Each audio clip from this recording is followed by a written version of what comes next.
الله الرحمن الرحيم نحمده ونصلي على رسوله الكريم أما بعد فأعوذ بالله من الشيطان الرجيم بسم الله الرحمن الرحيم ولوطا إذ قال لقومه أتأتون الفاحشة ما سبقكم بها من أحد من العالمين إنكم لتأتون الرجال شهوة من دون النساء بل أنتم قوم مسرفون صدق الله العلي العظيم وقال النبي صلى الله عليه وسلم الحياء من الإيمان أو كما قال النبي صلی اللہ علیہ وسلم۔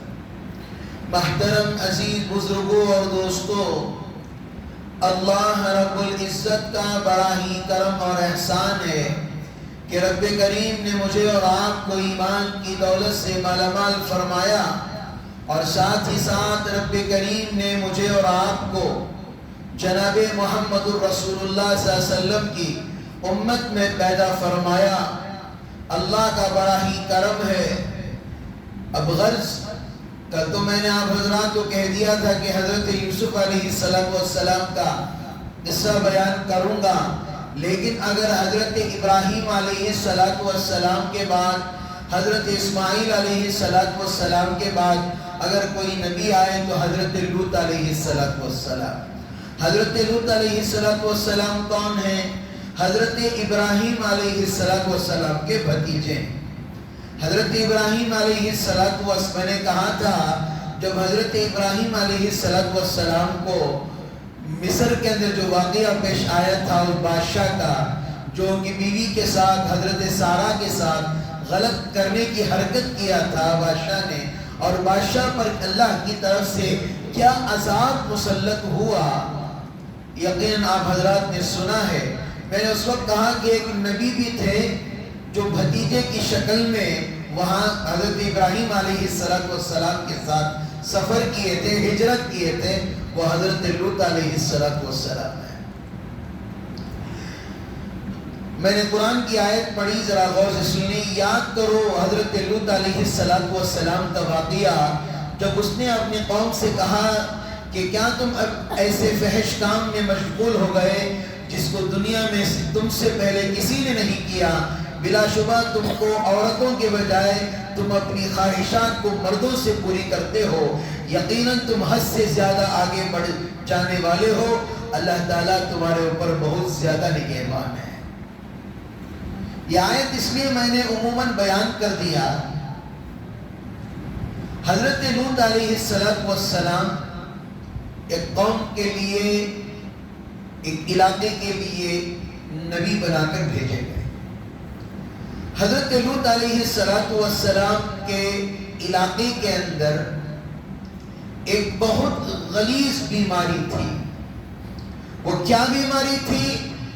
کہ لوگ اپنی خواہشات کو عورتوں سے پورا کرنے کے بجائے مردوں سے اپنی خواہشات پوری کرتے تھے۔ اللہ کے رسول صلی اللہ علیہ وسلم جب معراج تشریف لے گئے، اللہ کے رسول صلی اللہ علیہ وسلم جب معراج تشریف لے گئے، اس وقت چند لوگوں کو دیکھا کہ استنجاء کی جگہ ان کے پیشانی پر آ گئی ہے۔ استنجاء کی جو جگہ ہوتی ہے وہ ناف کے نیچے کا حصہ ہوتا ہے، اس استنجاء کی جگہ کو اللہ نے پیشانی پر لگا دیا۔ پوچھا گیا یہ کیوں ہے؟ کیا ہو گیا؟ اللہ کی طرف سے ایسا خطرناک عذاب کیوں ہے؟ تو حضرت جبرائیل علیہ السلام نے کہا تھا یا رسول اللہ صلی اللہ علیہ وسلم، یہ لوگ دنیا میں زنا کرتے تھے۔ ایک روایت میں کہا جاتا ہے کہ لوطی عمل کیا کرتے تھے، جس کی وجہ سے جہنم کے اندر ان کا کھانا جو ہے وہ وہی استنجاء کی پیشانی پر لگا دیا گیا، وہی سے پیپ نکلے گا، سیدھا منہ میں جائے گا۔ زنا کا کرنا بھی گناہ، زنا کا کروانا بھی گناہ، زنا کی رہبری کرنا بھی گناہ، اور زنا کو دیکھنا بھی گناہ ہے۔ چاہے فون میں دیکھو، چاہے سینما میں دیکھو، چاہے اکیلے میں دیکھو، تنہائی میں دیکھو، کمبل کے اندر دیکھو، زنا زنا ہے۔ اگر آنکھوں سے کسی عورت کو گھور رہے ہو، یہ آنکھوں کا زنا ہے۔ حضرت لوط علیہ السلام کے اس دور میں بہت زیادہ غلیظ بیماری تھی کہ عورتوں کے بجائے اپنی خواہشات کو مردوں سے پوری کیا کرتے تھے۔ حضرت لوط علیہ السلام نے قوم کو سمجھایا اور کہا کہ قوم سدھر جاؤ، کہ ایسا مت کرو۔ قرآن میں کیا ہے؟ وَالْجِبَالَ أَوْتَادًا وَخَلَقْنَاكُمْ أَزْوَاجًا وَجَعَلْنَا نَوْمَكُمْ سُبَاتًا وَخَلَقْنَاكُمْ أَزْوَاجًا۔ اللہ نے دنیا میں جوڑے بنا دیے، مرد کو عورت کے لیے، عورت کو مرد کے لیے۔ کتابوں کے اندر لکھا ہے، تفسیر میں لکھا ہے، اگر مرد نیک ہے تو اس کی سیرت میں بھی نیک سیرت اخلاق والی ہی ملے گی، یہ اللہ کی طرف سے۔ اگر بدکار ہے، گنہگار ہے، کوئی اور غلط ہے، اس کو بھی غلط عورت ہی ملے گی، یاد رکھیں۔ جیسے آپ ہیں ویسے ہی آپ کا جوڑا لکھا جائے گا، یہ اللہ کی طرف سے لکھی ہوئی بات ہے۔ لوگ کہتے ہیں ہم اچھے نیک ہیں لیکن ہمیں ایسی بے حیا عورت مل گئی، نہیں، ہرگز نہیں ہو سکتا۔ تو حضرت لوط علیہ السلام کی بیٹیاں پاک باز تھیں۔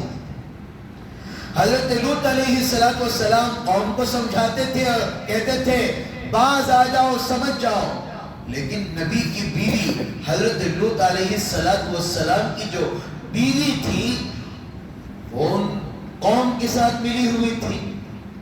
آخرکار سمجھاتے سمجھاتے سمجھاتے تنگ آ گئے، سمجھاتے سمجھاتے تنگ آ گئے۔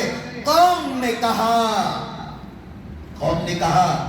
اے لوط علیہ السلام، تم یہاں اس شہر سے نکل جاؤ، تمہارا رہنا ٹھیک نہیں ہے، تم ہر وقت ہمیں انگلی کرتے رہتے ہو، تمہاری رہنے کی کوئی ضرورت نہیں۔ تو حضرت لوط علیہ السلام نے بھی کہا مجھے کوئی خواہش نہیں تمہارے ساتھ رہنے کی، میں بھی یہاں سے چلا جاؤں گا۔ تو حضرت لوط علیہ السلام یہ جیسا کہے اللہ نے فرشتوں کو زمین پر بھیج دیا۔ حضرت جبرائیل علیہ السلام 4 مقرر فرشتے لکھے ہیں، حضرت جبرائیل علیہ السلام، حضرت اسرافیل حضرت میکائیل علیہ السلام، حضرت اسرائیل علیہ السلام، باقی اور بھی فرشتے تھے۔ اس زمانے میں خواہشات کسے پوری کرتے تھے؟ بولیے مجھے، مردوں سے۔ اگر کوئی حسین و جمیل مرد آ گیا تو قوم کیا کرے گی؟ اسے کڈنیپ کر لے گی، اس زمانے میں ایسا تھا۔ لیکن جب فرشتے، لوگوں کو پتہ نہیں تھا کہ یہ فرشتے ہیں، اتنے حسین جمیل۔ حضرت لوط علیہ السلام کی بیٹی کی نگاہ پڑی تو حضرت لوط علیہ السلام کی بیٹی بھاگتی ہوئی، دوڑتی ہوئی، تھکن میں آتی ہوئی اپنے باپ سے کہتی ہے ابا جان، ایسے نوجوان آئے ہیں جن کے چہرے پر خدا کا نور ٹپک رہا ہے، نور کی تجلیاں ان کے چہرے پر نظر آ رہی ہیں، آپ انہیں بچا لیجئے ورنہ یہ قوم ان کو بھی غارت کر دے گی۔ تو حضرت لوط علیہ السلام دوڑے بھاگے اور فوراً ان کو اپنے گھر لے کر آئے۔ بیوی کو تو منافق تھی، بیوی حضرت لوط علیہ السلام کی بیوی کیا تھی؟ منافق تھی، ان کے ساتھ ملی ہوئی تھی۔ تو حضرت لوط علیہ السلام اپنے ان دوستوں کو، مہمانوں کو اپنے گھر لے کر آئے اور کہا کہ یہ لوگ برابر نہیں ہیں، یہ آپ کے ساتھ غلط حرکت کر دیں گے، آپ یہاں سے چلے جائیے، آپ یہاں سے نکل جائیے۔ تو انہوں نے کہا کہ ہم کوئی انسان نہیں، ہم فرشتے ہیں، اللہ نے عذاب دینے کے لیے اللہ نے ہمیں بھیجا ہے۔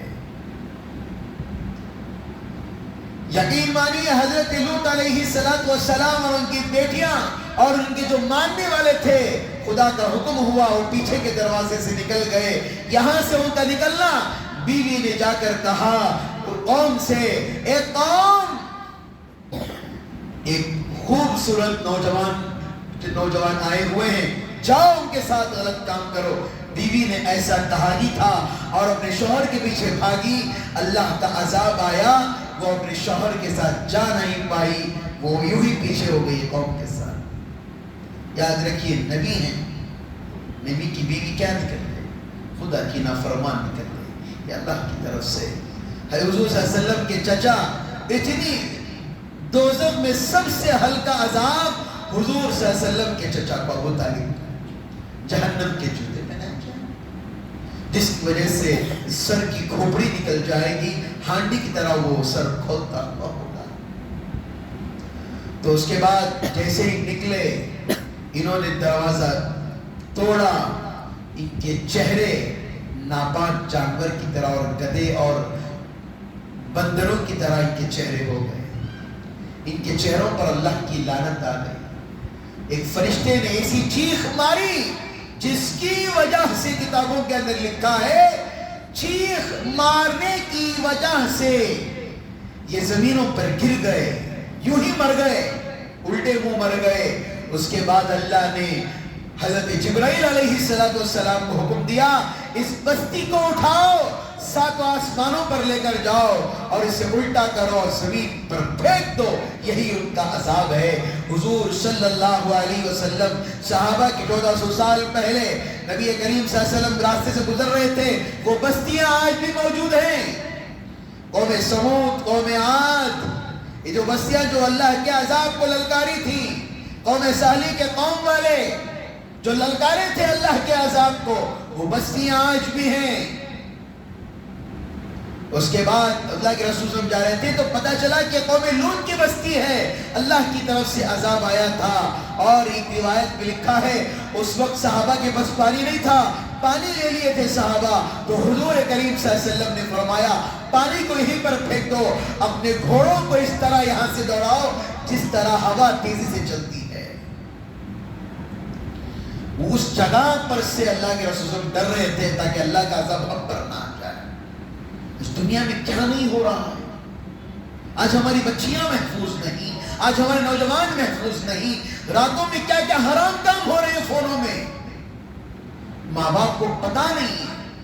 رمضان جیسے بابرکت مہینے میں، رمضان جیسے عظیم مہینے میں فون کو راحت نہیں، شیاطین تو قید ہو گئے لیکن نفس قید نہیں ہو سکتا، فون قید نہیں ہو سکتا۔ اللہ کے لیے اپنی زندگی کو صحیح رخ دیجئے، ورنہ اللہ کا عذاب آئے گا۔